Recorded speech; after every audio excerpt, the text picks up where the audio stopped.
Oh, hi. You're here for the video essay? The one about Michael Gracey? Yeah. Well, about that. I've been trying to work out why Robbie Williams is a monkey in Better Man. So I thought I could find it out by asking a monkey. The monkey hasn't been very responsive. It just keeps dancing. I don't think it understands what I'm saying. Look, you're here now. I reckon I'm just gonna talk about Michael Gracey anyway. Is that okay? Just need to get the monkey out of my house first.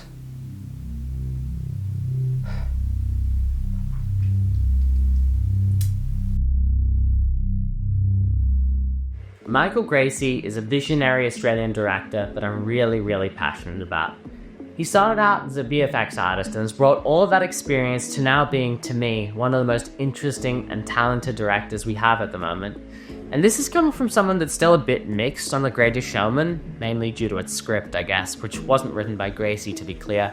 But I care so much about him because by the time he reached his second feature, Better Man, released in late 2024, he applied all of his incredible experience and talent and style to a really fantastic story that he co-wrote, using his theatrical, spectacle-filled style to hide a really impactful story about fame and identity underneath. And that's what I'd like to talk about today, his style. Themes he likes, his visual style, conventions, and how people respond to his work. And I'm gonna do it fast, before the monkey destroys the house. I've tried speaking to it, but I don't think it understands English.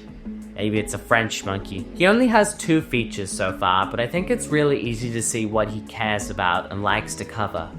For me, everything he does comes down to ambition and fame, and the impact that has on real humans. That, to me, reflects in all of his directing, how the glitz and glamour both helps and harms people. It happens to P.T. Barnum, it happens to Robbie Williams, it impacts everyone around them. Robbie in Better Man particularly becomes so engrossed in the lifestyle of being a star that he leaves behind everyone.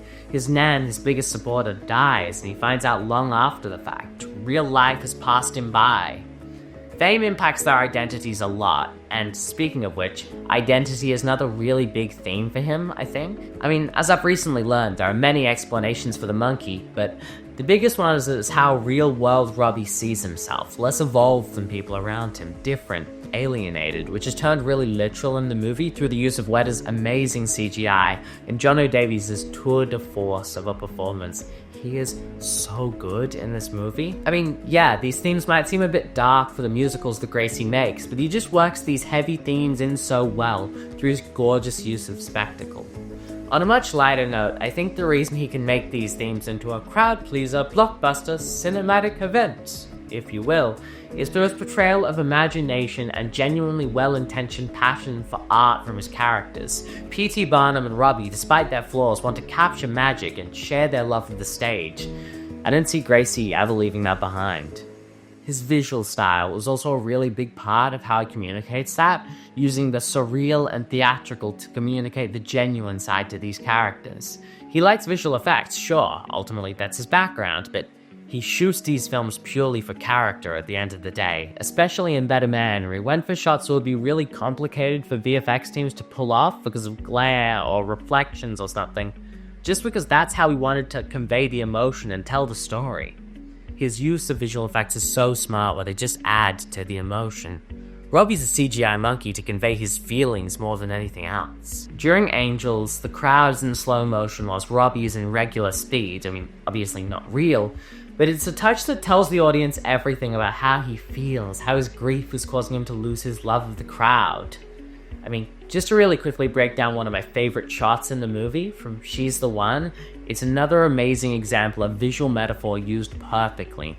You have the characters placed at the center of the screen as the focal point of the image, with the moon behind them, drawing the audience's eye to them instantly, in a very theatrical image, and it really harkens back to the painted backgrounds of the MGN era, and with the shooting stars falling all around them, which isn't really happening, that it's a visual choice to communicate the love they feel for each other in this moment. The stars and light of the boat pop against the cool colors of the background, creating a visually gorgeous VFX-assisted shot to communicate the feelings of these characters. Emotion comes first for Michael Gracey. He clearly loves musical theater, as you can see with all of his usage of song, these fully choreographed, in-depth dance sequences, and he loves film, and I think he fuses film and musical theater together to do what individually they maybe can't convey, these gorgeous, gorgeous visuals with a really brilliant story underneath.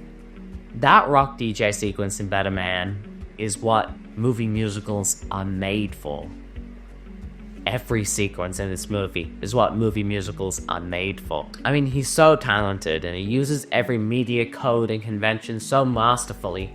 So I'm really only going to focus on a couple for the sake of time, the most noteworthy ones. Remember, the monkey is still outside. His use of the camera and his use of editing are just so brilliant to me. I keep coming back to the way some of these sequences are shot and how they balance so many things, how they balance spectacle with these wide shots of gorgeous dance numbers and CGI assisted locations, especially in the Let Me Entertain You and Rock DJ scenes, and how they bring the camera right in when they need to, when needed to focus specifically on the actor, and how they tell the story, bringing the camera really close to strip back the spectacle for smaller, more heartfelt moments. The editing of this movie works in a very similar way, I'd say, where some sequences are cut lightning fast, especially when Robbie is having anxiety attacks or during big montages, and then it's able to slow down so expertly to focus on character-driven conversations for sequences like Robbie's scene in the bathroom with Nicole or the scenes with him and his dad. I feel like his technical choices, like the camera and editing and sound and everything, are driven by a couple main media conventions as well: establishment and development of character and point of view. The reason why he slows down scenes and takes a more subtle approach to a sequence is in service of the development of the characters, letting the dialogue and acting do the work to communicate the characters to the audience where they could otherwise get lost in the spectacle. He also does really interesting stuff with point of view, where it's shot from a really subjective perspective through the unreliable narrator of Robbie Williams, where his mental state is literally communicated on screen through him being a monkey, him getting attacked by hypercritical versions of himself, him being a monkey. The movie is well and truly shot in a very clear point of view that influences the direction significantly. His emotional highs and lows are conveyed literally on screen, and I think that's why I like the movie so much. And I think other people like it too. I will say, the audience reception is still a bit hard to work out, unfortunately. He's still so early in his feature-length directing career where I don't think a lot of people have formed a really solid opinion on him and his body of work. But what I do know is that when conversations are had about the greatest movie musicals, both The Greatest Showman and Better Man are absolutely top of list. The Greatest Showman has a bit of a mixed reception, especially with a lot of people enjoying the musical elements and direction but not responding to the story, which is fair. But Better Man had a very good audience reception, in addition to doing really, really well at the recent Actor Awards. I think when the next generation of filmmakers grow up and get the opportunity to make their own big movies, Gracey's influence will be really apparent, especially in how CGI is used to communicate emotion. I'm so excited to see what he does next. I mean, as you can tell, I can talk for hours and hours about this, but I think I can hear the monkey outside. He's just broken a window. I have to go now, but I'll see you later. Bye-bye now.